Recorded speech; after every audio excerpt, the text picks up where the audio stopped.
transfer SHIB from bitget to Phantom Wallet on PC. How to transfer SHIB from bitget to Phantom Wallet on PC? It's easy and simple. Sorry guys. So first of all, make sure you are logged into your bitget account. Now after that, head over to KUCOIN wallet, click on assets overview. Now after that, from the sidebar, click on spot, and now go and click on withdrawal. Now after that, from here, search for SHIB. And now after you find it, click on it. Now select on chain. Now from here, select Ethereum, and we need the withdrawal address. Now go and open the Phantom Wallet extension. Now scroll down until you find the Ethereum. Now click on it. Now after that, click on receive and copy the withdrawal address. Now go here and paste it and click on next.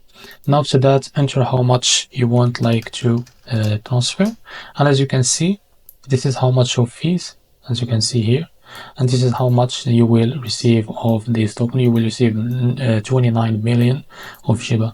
Now after you click on withdrawal, they will redirect you to the page to complete the buy process. So if you find this video helpful, please like and subscribe. See you in the next video.